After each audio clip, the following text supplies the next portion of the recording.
Sunday, December 7, 1941, dawned over the island of Oahu with the deceptive tranquility of a paradise. The warm Hawaiian sun cast a golden sheen across the waters of Pearl Harbor, illuminating the silent steel titans of the U.S. Pacific Fleet.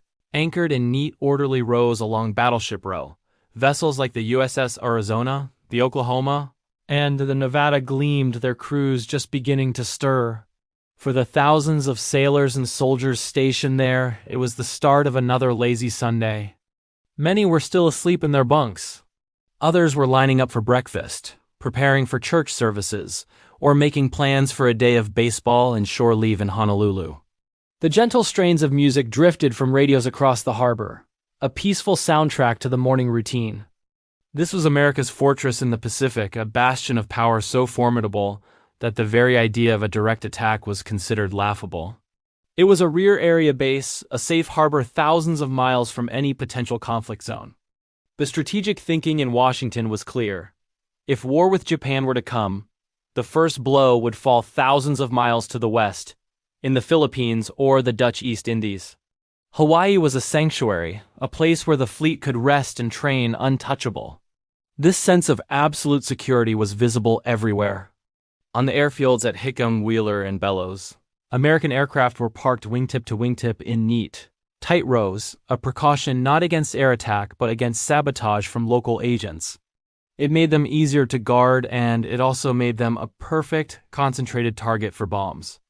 The men of Pearl Harbor existed in a state of relaxed readiness known as Condition 3, the lowest level of alert, appropriate for a peaceful weekend in port. Ammunition was locked away in storage magazines, anti-aircraft guns were unmanned, and the watertight doors that were crucial for a ship's survival in battle were left open for convenience and ventilation. No one was expecting a war to arrive on their doorstep. The prevailing American mindset, a mix of confidence and a profound underestimation of the enemy, had created a psychological blind spot. The Japanese, it was widely believed, lacked the technical skill, the resources, and the sheer audacity to project their naval power across the vast Pacific and strike at the heart of American strength.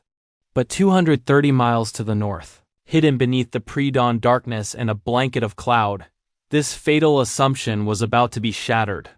A silent, unseen force had been steaming towards Hawaii for 10 days, maintaining absolute radio silence. 6 Japanese aircraft carriers, the corps of Admiral Nagumo's Kaido Butai, turned into the wind. On their flight decks, the engines of 353 aircraft torpedo bombers, dive bombers, and Zero fighters roared to life. The first wave was launched into the growing light of dawn, a swarm of steel and explosives heading south. For a few more precious minutes on Oahu, the dream of peace would hold. The alarm had, in fact, already been sounded by a new mysterious technology called radar. But no one was listening. The Japanese decision to attack Pearl Harbor was not a spontaneous act of aggression, but the culmination of a decade of rising tension and a calculated, high-stakes gamble. By the late 1930s, Japan was an empire with grand ambitions, seeking to establish what it called the Greater East Asia Co-Prosperity Sphere. This was a euphemism for a vast colonial empire, rich in the natural resources that Japan's industrial economy desperately needed, particularly oil, rubber, and tin. The primary obstacle to this expansion was the United States, which, along with Great Britain and the Netherlands, controlled the vital resources of Southeast Asia and maintained a powerful naval presence in the Pacific. As Japan pushed deeper into China, its relationship with the U.S. deteriorated, culminating in a critical moment in July 1941. In response to Japan's occupation of French Indochina, President Franklin D. Roosevelt imposed a crippling oil embargo, cutting off Japan from over 80% of its petroleum supply. For the Japanese military, this was a death sentence. Their war machine and their entire economy would grind to a halt within months without oil. They were faced with a stark choice: either abandon their imperial ambitions and withdraw from China, a humiliating political impossibility, or seize the oil-rich territories of the Dutch East Indies and Southeast Asia by force. They chose war. But the Japanese high command was not delusional. They knew a direct war with the United States was a fight they could not win in the long run. The American industrial capacity was vastly superior. Their only hope was to land a devastating preemptive blow that would cripple the U.S. Pacific Fleet. demoralized the American public and buy Japan the crucial time it needed, perhaps a year or two, to consolidate its new empire and fortify its defenses. They gambled that a shocking defeat would force the U.S. to negotiate a peace that would leave Japan in control of Asia. The architect of this daring plan was Admiral Isoroku Yamamoto, the commander of Japan's combined fleet. Yamamoto was a complex figure. He had studied at Harvard and served as a naval attaché in Washington. He understood American industrial might and was personally opposed to a prolonged war, which he knew Japan would lose. However, once the decision for war was made, he argued that the only chance for success was an all-or-nothing surprise attack on the American fleet at its primary base, Pearl Harbor. The idea was initially dismissed by the Naval General Staff as too risky, too complex, and downright reckless. An attack across 4,000 miles of open ocean was unprecedented in the history of naval warfare. Yamamoto, however, was persistent. He saw the flaw in the American strategic posture, the concentration of their entire Pacific naval power in a single, vulnerable location. He studied the successful 1940 British torpedo bomber attack on the Italian fleet at Taranto, which proved that a surprise air raid could devastate battleships in a supposedly safe harbor. His staff worked relentlessly to solve the immense technical challenges. They developed special shallow water torpedoes that wouldn't get stuck in the mud of Pearl Harbor. They perfected techniques for long-range navigation and refueling at sea. It was an operation of incredible audacity and meticulous planning. For Yamamoto, the attack was a tragic necessity, a roll of the dice born from a strategic corner. He famously wrote to a colleague that if forced to fight, he would run wild for the first 6 months or a year, but he had utterly no confidence for the second or third year. The stage was set for a desperate gamble. The true fatal flaw that led to the disaster at Pearl Harbor was not a piece of faulty equipment or a single missed message. It was a profound and systemic failure of imagination. In Washington and in Hawaii, American military leaders possessed many of the individual pieces of the puzzle that pointed to an impending Japanese attack. But they were psychologically and doctrinally incapable of putting them together to see the horrifying picture they formed. They had built a physical fortress at Pearl Harbor, but its walls were ultimately breached not by torpedoes and bombs, but by a deeply ingrained set of assumptions that blinded them to the approaching danger. First and foremost was a pervasive and deeply racist underestimation of the enemy. In 1941, the prevailing attitude among many American military and political leaders was that Japan was a second-rate power, capable of imitating Western technology but not of true innovation or strategic brilliance. The Japanese people were often stereotyped as uncreative, physically small, and even possessing poor eyesight, making them supposedly inferior pilots. This arrogant dismissiveness led planners to believe that the Japanese Navy simply did not have the capability, the logistical reach, or the sheer audacity to project its power across 4,000 miles of the Pacific and conduct a complex carrier-based strike. Any intelligence that suggested otherwise was often viewed through this prejudiced lens and dismissed as Japanese posturing or bluster. This cultural hubris was reinforced by rigid strategic dogma. American war plans, particularly the Rainbow Five plan, were fixated on the Philippines as the inevitable first target of any Japanese aggression. All strategic thinking, all war games, and all naval deployments were based on the logical assumption that Japan would methodically advance across the Pacific, island by island. The idea that they would bypass these primary targets to risk their entire carrier fleet on a single, all-or-nothing strike against Hawaii was seen as strategically insane. It violated the established conservative rules of naval warfare. American commanders were preparing for the war they expected Japan to fight, not the war Japan was actually planning. Finally, this mindset was compounded by a powerful fortress mentality. Pearl Harbor was the ultimate symbol of American strength in the Pacific, a rear area bastion thought to be the safest military installation in the world. This sense of security bred a dangerous complacency. The greatest perceived threat was not a foreign invasion, but internal sabotage from the large population of Japanese Americans on Oahu. This is why the aircraft on the island's airfields were bunched together wingtip to wingtip. It made them easier to guard against saboteurs on the ground, but it also turned them into a perfect concentrated target for an attack from the air. The very measures taken to protect the base revealed the fundamental misunderstanding of the true nature of the threat. These three factors, arrogance, rigid doctrine, and a false sense of security combined to create the true fatal flaw, a collective mindset that made the unthinkable unimaginable. If the failure of imagination was the psychological flaw that made America vulnerable, the failure of intelligence analysis was its practical manifestation. In the months leading up to the attack, American codebreakers had achieved one of the most significant intelligence victories of the era. They had broken Japan's high-level diplomatic cipher, codenamed Purple. This operation, known as Magic, gave Washington an unprecedented, secret window into the communications between Tokyo and its embassies around the world. American leaders were, in effect, reading Japan's mail. This incredible advantage should have provided a clear warning of the coming storm. Instead, it created a flood of information that was tragically misinterpreted, misunderstood, and ignored. The most damning piece of evidence came in a message intercepted on September 24, 1941. It was a request from Tokyo to its consulate in Honolulu for a highly specific grid map of Pearl Harbor. The consulate was ordered to divide the harbor into 5 sub-areas and report the exact anchoring positions of all warships within it. This was, for all intents and purposes, a bombing plot map. It was a request so specific that it should have set off alarm bells in every intelligence office from Hawaii to Washington, D.C., yet it was filtered through the prevailing mindset of sabotage.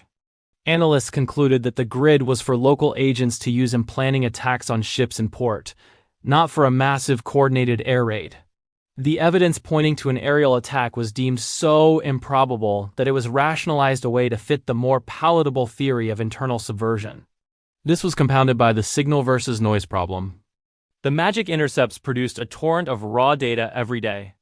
The critical clues pointing towards Pearl Harbor were buried in an avalanche of routine diplomatic traffic concerning trade, politics, and negotiations. There was no single, centralized intelligence agency responsible for piecing together information from different sources, from the Army, the Navy, the State Department, and the FBI. Each department guarded its intelligence closely. The result was a fragmented picture.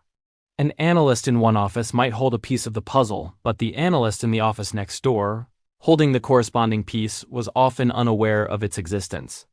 No one was tasked with assembling the complete mosaic. Crucially, while the Americans could read Japan's diplomatic mail, they could not read its naval mail. The primary operational codes used by the Imperial Japanese Navy remained unbroken. In late November, American listening posts noted that Japan's main carrier fleet, the Kido Butai, had suddenly gone silent, its call signs vanishing from the airwaves. Naval intelligence correctly deduced that the fleet had put to sea for a major operation, but they had no idea where. Guided by their strategic dogma, they assumed it was heading south, towards the Philippines or Southeast Asia, the possibility that it was steaming east, under the cover of the stormy North Pacific towards Hawaii, was never seriously considered. The available evidence was pointing to an imminent war, but all eyes were fixed on the wrong side of the map. The final hours leading up to the attack were a cascade of missed opportunities and fatal communication errors, a perfect storm of human fallibility and bad luck. The system of defense that was supposed to protect Pearl Harbor was tested with a series of final, urgent warnings. In every instance, the system failed. Late on Saturday evening in Washington, the Magic codebreakers intercepted the last piece of the puzzle, a 14-part Japanese message that was a de facto declaration of war, followed by a final, critical instruction for the Japanese embassy to deliver it to the American Secretary of State at precisely 1 p.m. the next day. An intelligence officer, noting the unusual timing, correctly deduced that this corresponded to dawn in Hawaii. He tried to warn his superiors, but was told the senior commanders would see it in the morning. When Army Chief of Staff General George C. Marshall was finally shown the message on Sunday morning, he immediately grasped its sinister implication. He dictated an urgent alert to be sent to all Pacific commands, including Hawaii. This is an alert. Be on guard for a hostile act.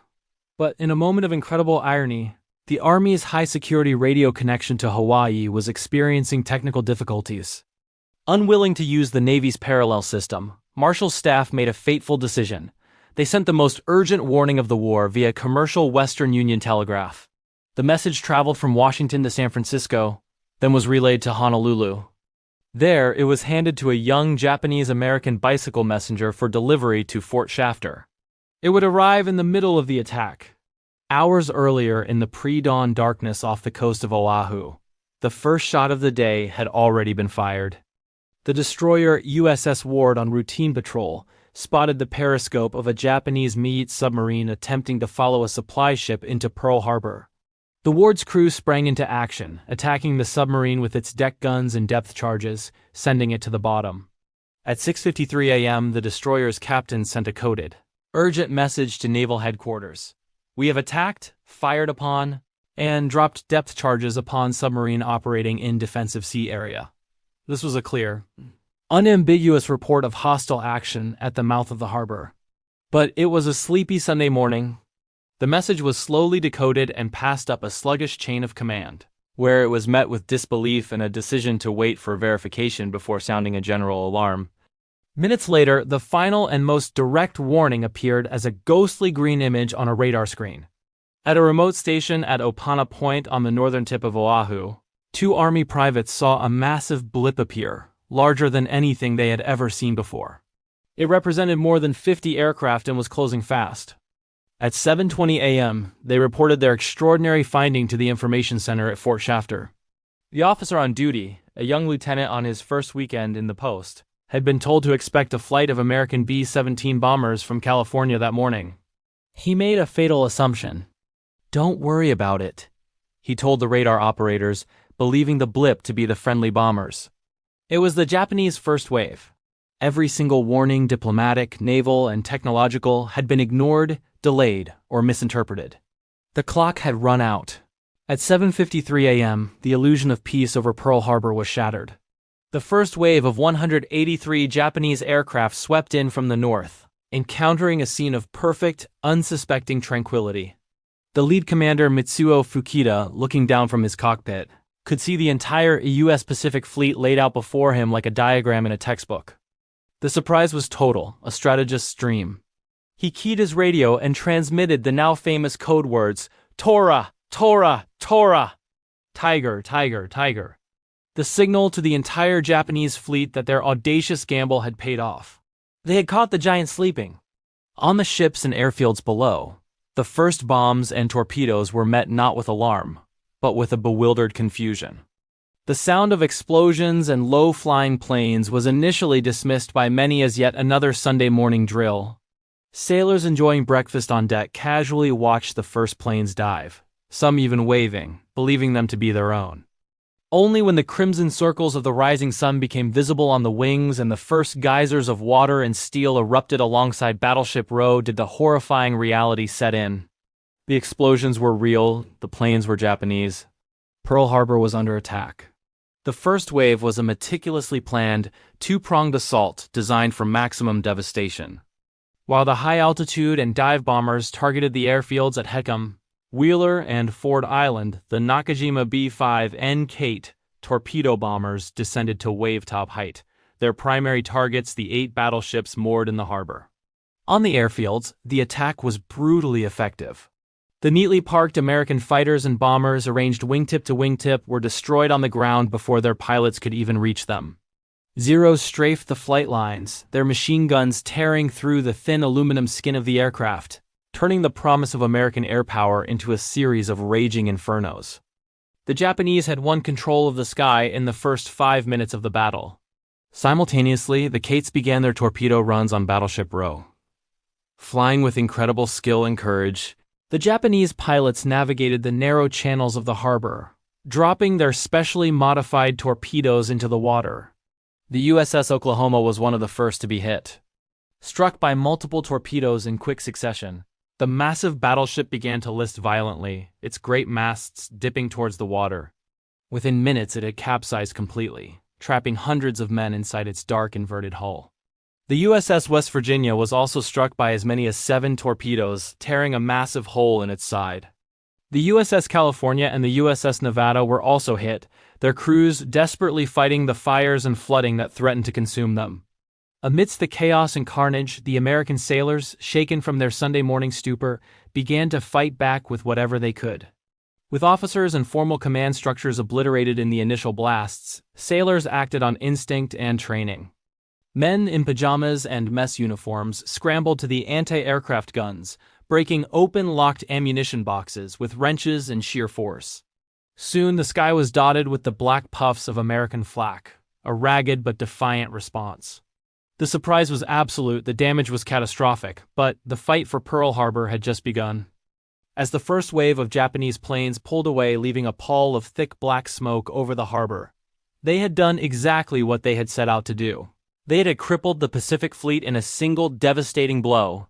As the last planes of the first wave disappeared over the horizon, a deceptive quiet fell over Pearl Harbor, a silence punctuated by the roar of uncontrolled fires, the hiss of escaping steam, and the distant clang of alarm bells. Aboard the stricken ships, chaos reigned.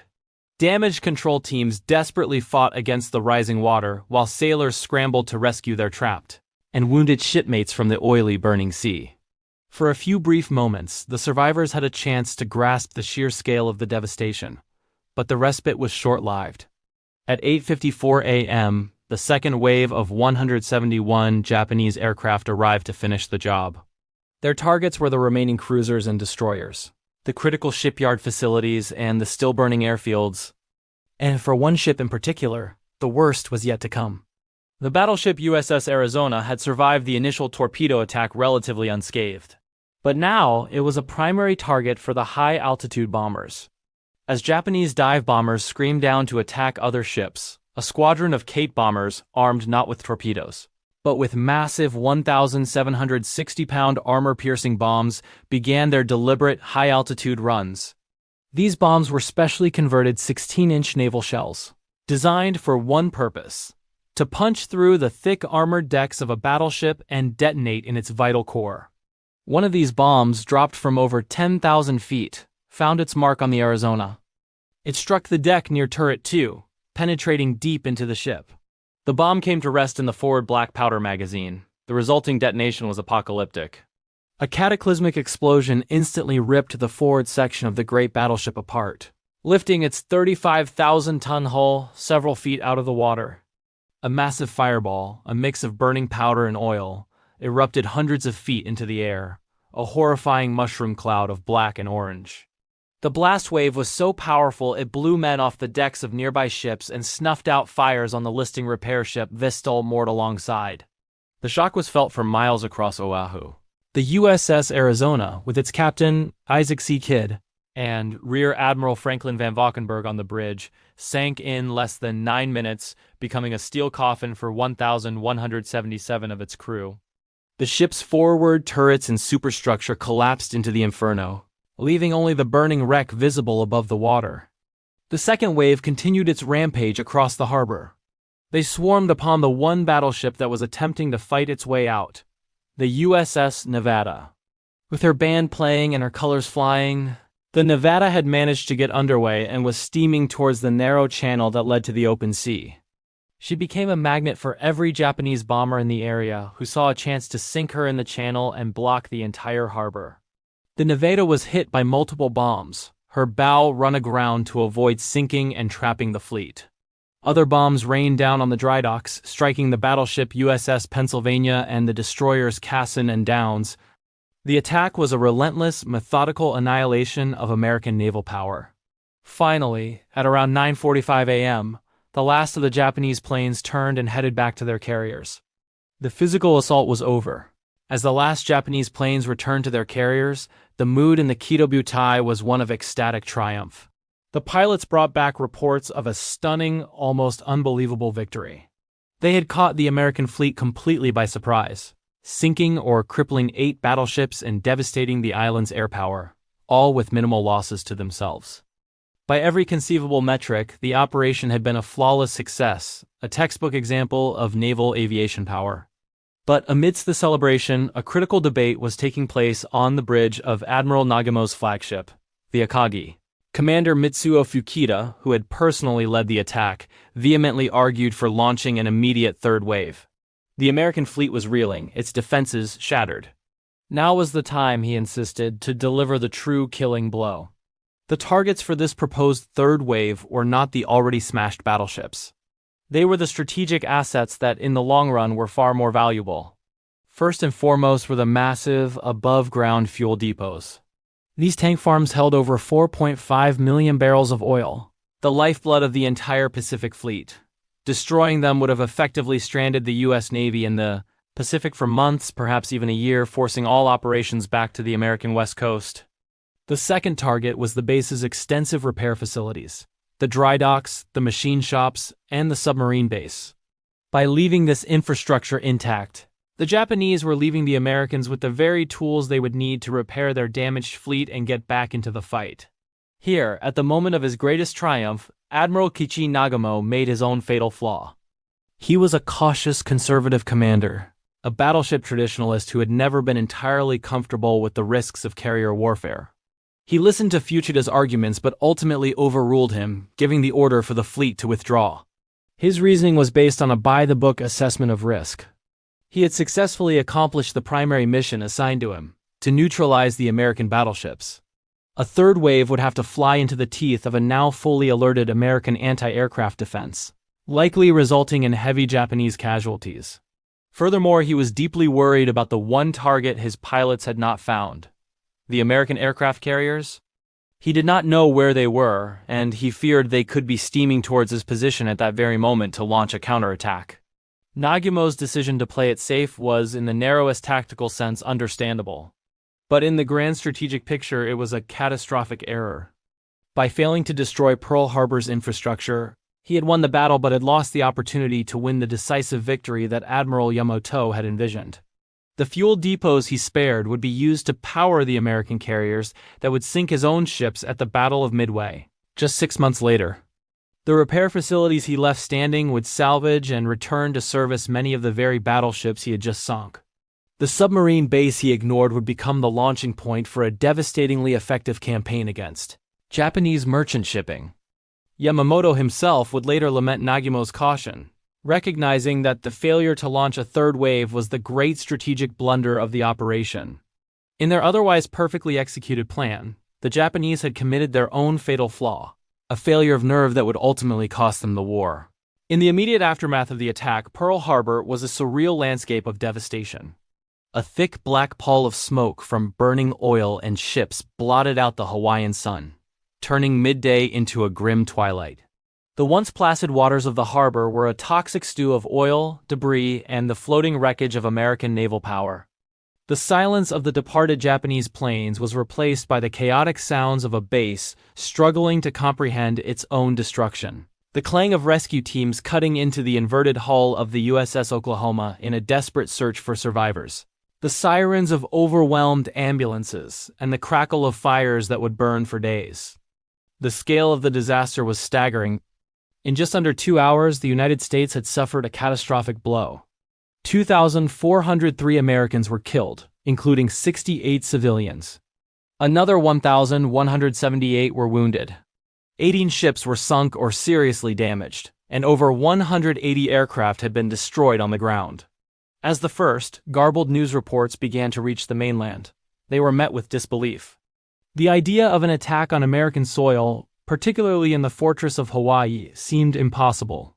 But as radio networks broke into their regular Sunday programming with increasingly dire bulletins, disbelief turned to shock and then to a cold, unified fury. Across the nation, a deeply isolationist public, which had for years resisted any entanglement in the wars raging in Europe and Asia, was galvanized by a singular sense of outrage. The political divisions that had defined the country for a decade seemed to melt away in an instant. In Washington, D.C., the news struck the White House with the force of a physical blow. President Franklin D. Roosevelt, upon receiving the confirmed report, understood its implications immediately. This was not a minor naval skirmish, it was the beginning of a total war.